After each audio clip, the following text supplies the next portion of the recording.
OBC नेते लक्ष्मण हाकेंच्या संदर्भात audio clip viral होते। ऑडिओ क्लिपमध्ये लक्ष्मण हाकेंना पैशांची ऑफर देण्यात आली आहे।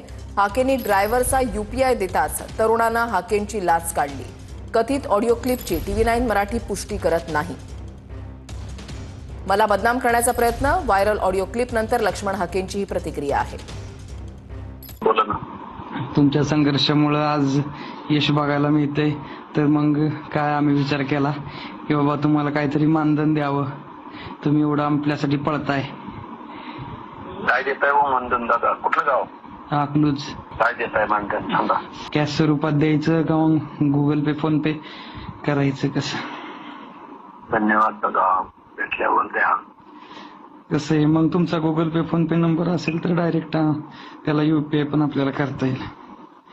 नाही राहू द्या, मी तिकडे अकलूज परिसरात आलो का आपण भेटू। यूपीआय वर 1 लाखापर्यंतची अमाऊंट जाते की डायरेक्ट? तुम्ही कधी यायचा काय? आम्ही पण बाहेर पुण्याला असतो। तुम्ही एवढं समाजासाठी काम करताय, आपले भुजबळ साहेब पण तुम्हाला सहकार्य करतात।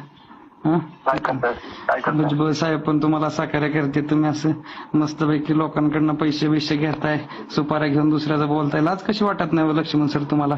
जनाच्या ना मानाची समाजाच्या विरोधात तुम्ही भडकताय, एवढं जरांगेला बोलताय, सुपाऱ्या घेताय। मानाच्या ना मानाची लाज कशी वाटत नाही रे तुला?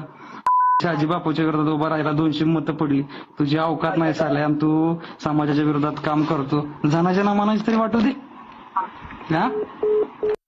तो माणूस पैशाची ऑफर करत होता। आणि बघा, मी ओबीसी लढ्यासाठी रात्रंदिवस फिरतोय। मला 5,000 रुपयेपासून 1,000 रुपयेपासून काही लोक मदत करतात। आणि तो पहिल्यांदा जय मल्हार बोलला, आणि मी अकलूजचा आहे, म्हणजे असं त्याची इच्छा अशी होती की मला तुम्हाला मदत करायची, तुमचा गुगल पे फोन पे पाठवा। मी म्हटलं बाबा माझ्याकडे तसं काही नाही, तू मला भेटल्यावर दे।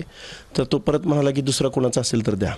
मग मी त्या ड्रायव्हरकडे फोन दिला आणि तिने ते रेकॉर्ड केलं आणि व्हायरल केलं। ह्यात जर काय माझा गुन्हा असेल तर मला अटक करा, मला जेलमध्ये टाका। मी काही गुन्हा केला असेल, त्यानं काही पैसे दिले असतील किंवा मी काही लाचखोरी केली असेल, मला जेलमध्ये टाकावं। मी ओबीसीचं आंदोलन लढतोय, ओबीसीचं रात्रंदिवस मी प्रवास करतोय। एवढे मोठमोठे मेळावे, रॅलीज यांना मी रोज माझा जवळजवळ 700-800 किलोमीटरचा प्रवास आहे। हे बघा, मला बदनाम करणे याच्या व्यतिरिक्त या क्लिपमध्ये दुसरं काही नाही।